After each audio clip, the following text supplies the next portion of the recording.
तो दोस्तों last video में हमने आपको मिट्टी के आइटम बनाने के लिए 2 स्टेप बताए थे, जिसमें हमने आपको बताया था कि मिट्टी के आइटम बनाने के लिए क्या रॉ मटेरियल होता है, इसकी मिट्टी बनाने का क्या प्रोसेस है, इसकी कटाई कैसे होती है, किस चीज़ में इसको काटा जाता है और फिर इसकी आइटमों की शेप कैसे निकल कर आती है। तो ये सारा प्रोसेस हमने आपको दिखाया भी था और समझाया भी था। अब इस वीडियो में हम आपको बताने वाले हैं कि इसकी फिनिशिंग कैसे होती है, इसके पकाने का क्या प्रोसेस है, कितने टेम्परेचर में इसको पकाया जाता है और इसकी पैकिंग का क्या प्रोसेस है और पार्टी तक हम इसको कैसे पहुंचाते हैं। तो अब लास्ट के बाकी के जितने भी स्टेप हैं वो हम आपको इस वीडियो में सारे बताने वाले हैं और दिखाने भी वाले हैं, इसलिए आप इस वीडियो को लास्ट तक देखें। और अगर आपने हमारे दोनों पार्टों को पूरा देख लिया तो आप मिट्टी के आइटम बनाने का पूरा प्रोसेस सीख कर ख़ुद भी आसानी के साथ इस काम को कर सकते हैं। तो आइए शुरू करते हैं। Step 3 finishing. तो दोस्तों मिट्टी के आइटम की 2 तरह से फिनिश होती है, एक लोकल फिनिश, दूसरी फैंसी फिनिश। लोकल फिनिश जो डिस्पोजल खाने पीने के आइटम होते हैं उनकी लोकल फिनिश होती है, जैसे चाय का कुल्हड़, दूध का कुल्हड़ या बिरयानी हंडी या दही का पॉट। ये जो जितने भी खाने पीने के डिस्पोजल आइटम होते हैं तो उनकी नेचुरल सादा पानी के गीले कपड़े से फिनिशिंग होती है, इसी को लोकल फिनिश कहते हैं। आइए मैं आपको डीपली थोड़ा सा और समझाता हूँ। ये आप देख सकते हैं, ये 200 ml दूध का कुल्हड़ है। ये कटने के बाद इसका मुंह इस तरह खुरदुरा होता है और जब इसकी गीले कपड़े से, सादा गीले कपड़े से फिनिश हो जाती है तो इसका खुरदुरापन ख़त्म होकर थोड़ी सी इस तरह चिकनाहट आ जाती है। तो खाने पीने में जब इसको मुंह से लगाया जाता है तो परेशानी नहीं होती है, इसी को लोकल फिनिश कहते हैं। दूसरी जो फैंसी फिनिशिंग होती है उसमें कई प्रोसेस होते हैं। लोकल फिनिश में तो सिर्फ सादे पानी के गीले कपड़े से उसको फिनिश किया जाता है, लेकिन फैंसी फिनिश में कई प्रोसेस होते हैं। जैसे ये आप देख सकते हैं, ये जिगर का कटा हुआ फ्लावर पॉट है और इसमें आप देख सकते हैं कि ऊपर कैसे मिट्टी बाहर निकली हुई है मुंह से और कुछ गड्ढे पड्डे भी आपको दिखाई दे रहे होंगे। तो ये सारी कमियां इसकी फिनिशिंग में दूर करी जाती हैं। आप देख सकते हैं नीचे से किस तरह से हो रहा है। तो ये सब कमियां इसकी फिनिशिंग में दूर करी जाती हैं। तो सबसे पहले इसको जाली से एकसार किया जाता है, यानी इसमें जो मिट्टी ऊपर नीचे हो रही है, थोड़ी सी बाहर को निकल रही है या ज़्यादा हो गई है, उसको ख़त्म करा जाता है इस जाली के ज़रिए। ये आप देख सकते हैं, ये इसको घिस रही हैं पूरे को जाली लगाकर और इसको एकसार कर रही हैं। और दूसरा फिर इसके मुंह पर जो है इस तरह से जाली मारी जाती है। ये आप देख सकते हैं, जाली मारकर इस तरह से इसको, इसके मुंह को एकसार किया जाता है और इस पर जब ही फैंसी फिनिशिंग, फैंसी लुक आता है। ये आप देख सकते हैं, ये जो है जाली लगा हुआ पूरा फ्लावर पॉट है और आप इसका मुंह देखिए बिल्कुल कैसे एकसार हो गया है बिल्कुल। अब इस पर फैंसी लुक भी थोड़ा सा आ गया है। ये देखिए पूरा चारों तरफ से जाली से घिसा हुआ है, तो इसमें जो भी फालतू मिट्टी थी वो सब जाली से घिस दी है और बाकी फिनिशिंग में फिर इसके जो थोड़े बहुत गड्ढे हैं वो भी भर दिए जाते हैं, तो बिल्कुल ये एकसार हो जाता है। जाली लगने के बाद इस पर 2 तरह से फिनिशिंग होती है। एक गेरू मिट्टी से जो राजस्थान और गुजरात वगैरह से आती है, जहाँ की मिट्टी लाल होती है। इसको थोड़ा सा पानी में मिला दिया जाता है और उसके बाद जो जाली लगा हुआ माल है उस पर एक कपड़े के ज़रिए से इस पर फिनिशिंग करी जाती है। ये आप देख सकते हैं, ये फ्लावर पॉट की प्लेटें हैं जो जाली लगी हुई हैं। तो गेरू मिट्टी को मिलाने के साथ एक कपड़े के ज़रिए से इस पर फिनिशिंग करी जा रही है, जिससे पीस पर लालपन भी आता है, चिकनाहट भी आती है और जो इसमें गड्ढे पड्डे होते हैं वो सब जो है भर दिए जाते हैं फिनिशिंग में ही। ये आप देख सकते हैं, ये सब गेरू मिट्टी से फिनिशिंग किया हुआ माल रखा हुआ है जो सब पकने के लिए बिल्कुल तैयार है।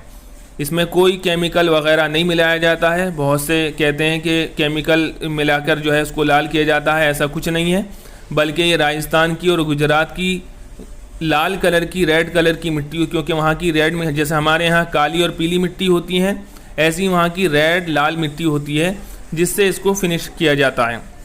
क्योंकि बहुत सी पार्टी रेड कलर का माल मांगती हैं टेराकोटा में, तो उनको हम रेड कलर की मिट्टी से जो है फिनिश करके माल देते हैं। और बहुत से लोग नेचुरल कलर की डिमांड करते हैं, तो फिर हम उनको जाली लगे हुए माल पर सादे पानी से फिनिश करके माल देते हैं, जिससे नेचुरल कलर आता है। आइए मैं आपको दिखाता हूँ दोनों में क्या फ़र्क होता है।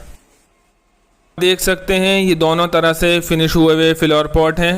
ये गेरू मिट्टी से फिनिश हुआ हुआ फ्लावर पॉट है और ये सादे पानी से फिनिश हुआ हुआ फ्लावर पॉट है। तो दोनों में ये फ़र्क होता है, ये नेचुरल कलर है और ये रेड कलर आ रहा है गेरू मिट्टी की वजह से। और ये जो नीचे है ये लोकल माल है जो लोकल फिनिश हुआ हुआ है क्योंकि ये डिस्पोजल आइटम है। तो ये बिल्कुल माल अब बिल्कुल फिनिश होके तैयार है। ये आप देख सकते हैं कि इस पर चिकनाहट भी आ गई है, फैंसी लुक भी आ गया है और इस पर जो गड्ढे पड्डे होते हैं वो सब फिनिशिंग में भर दिए गए हैं। तो दोस्तों स्टेप 3 यानी फिनिशिंग का सारा प्रोसेस हमारा यहाँ कंप्लीट होता है और अब हम चलते हैं स्टेप 4 की तरफ, जिसमें हम आपको दिखाएंगे कि फिनिश होने के बाद इस माल को कैसे पकाया जाता है और कितना टेम्परेचर इसको दिया जाता है। स्टेप 4 फायरिंग पकाई। तो दोस्तों ये पूरी फर्नेस यानी लस्टर भट्टी है, आग की भट्टी है जिसमें माल को फायर किया जाता है, पकाया जाता है। ये पूरा सिस्टम है। ये आप देख सकते हैं, ये बाहर ट्रॉली लगी हुई है जिन पर कच्चा माल लगा हुआ है और ये गैस से चलती है, पूरा सिस्टम गैस से है।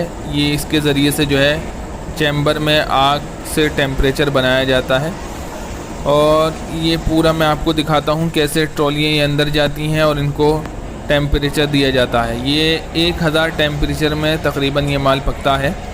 तो यहाँ से ये आप देख सकते हैं, यहाँ से एक तरफ से ये माल अंदर जाता है। ये आप देख सकते हैं ये अंदर जा रही है ट्रॉली। वो बीच में आप सामने देख सकते हैं फायरिंग चल रही है, वहाँ बीच में ये जो उठा हुआ है ये चैम्बर है, वहीं पर जो है आग है, फायरिंग है। तो ये पूरा सिस्टम है इसको ट्रॉली को अंदर करने का। ये सारा इसको पुशर कहते हैं, पुशर के ज़रिए से ट्रॉली अंदर करी जाती है। ये इसका पूरा सिस्टम है, यहीं से इसको कंट्रोल किया जाता है। और ये सारी कच्चे माल की ट्रॉली लग रही हैं जिनको एक एक करके इसके अंदर किया जाएगा। और दूसरी तरफ से ये माल यहाँ से जो है ये पककर निकलता है। ये आप देख सकते हैं ये ट्रॉली जो खड़ी है ये पके हुए माल की है, ये बिल्कुल पककर तैयार है। वहाँ से ये पककर आ रही है, बीच में जो आग जल रही है फायरिंग। और ये देख सकते हैं आप फैंसी फ्लावर पॉट हैं जो बिल्कुल पककर तैयार हैं। अब वो देखिए वो सामने आग में से ये होकर आ रहे हैं, टेम्परेचर इनको मिल गया है पूरा। अब ये बिल्कुल पककर तैयार हैं और ये जैसे थोड़ी सा ठंडा हो जाएगा। अभी तो ये क्योंकि गर्म है तो काला हो रहा है, लेकिन जैसे जैसे ये ठंडा होगा वैसे वैसे ये रेड होता चला जाएगा। ये देखिए इन्होंने ये ट्रॉली निकाल ली है। अब इसको ये थोड़ी देर के लिए यहाँ बाहर लाकर खड़ी कर देंगे ताकि ये ठंडा हो जाए और ठंडा होने के बाद इसको ये उतार कर जो है नीचे रख देंगे पैकिंग के लिए। तो ये पूरा सिस्टम है माल को पकाने का। एक तरफ से माल जाता है, बीच में जो है चैम्बर में जो है 1000 का इसको टेम्परेचर दिया जाता है और दूसरी तरफ से यहाँ से माल पककर निकल जाता है। तो ये पूरा पकाने का सिस्टम होता है माल को, चाहे वो लोकल हो, फैंसी हो, कोई सा ही माल हो, सारा माल इसी तरीके से पकता है। यहाँ आप देख सकते हैं कि माल के ठंडा होने के बाद यहाँ इसको उतार दिया गया है। ये फैंसी फ्लावर पॉट हैं जो अब रेड भी हो गए हैं और ये लोकल डिस्पोजल हांडी है। तो अब ये बिल्कुल पककर तैयार है और अब इनका पैकिंग का प्रोसेस होगा। फायरिंग का स्टेप यानी स्टेप 4 हमारा कंप्लीट होता है। अब हम चलते हैं नेक्स्ट स्टेप की तरफ, जिसमें इन सारे मिट्टी के आइटमों की इंपोर्ट और एक्सपोर्ट पैकिंग का कंप्लीट प्रोसेस दिखाएंगे। स्टेप 5 पैकिंग और शिपिंग। तो दोस्तों इंपोर्ट की पैकिंग अलग होती है और एक्सपोर्ट की पैकिंग अलग होती है। एक्सपोर्ट की पैकिंग तो पूरी ही मैं आपको बाद में दिखाऊंगा कि कैसे उसको पैक किया जाता है। पहले मैं आपको दिखाता हूं कि इंपोर्ट यानी ऑल इंडिया हम जो माल भेजते हैं वो उसकी पैकिंग कैसे होती है और उसका पूरा प्रोसेस क्या होता है। देखिए आप देख सकते हैं कि जो फैंसी माल होता है तो फैंसी माल पर सबसे पहले हम अखबार को यानी न्यूज़पेपर को अलग अलग पीस पर लपेटते हैं। ये आप देख सकते हैं ये सारा माल अखबार लगा हुआ न्यूज़पेपर से लिपटा हुआ रखा है और ये सब फैंसी है। तो फैंसी पर एक एक पीस पर अलग अलग पेपर को लपेटा जाता है और उसको ऐसे अखबार लगाकर रखा जाता है। बाकी जो लोकल माल होता है, डिस्पोजल माल यानी यूज़ एंड थ्रो वाला माल, उस पर यह अखबार नहीं लगाया जाता, वो बग़ैर अखबार के ही पैक होता है क्योंकि फैंसी में निशान वगैरह ना पड़े, इसकी सेफ्टी के लिए इस पर अखबार न्यूज़पेपर लपेटा जाता है। इसके बाद आप देख सकते हैं ये एक सूखी हुई घास है जिसको प्याल भी कहते हैं।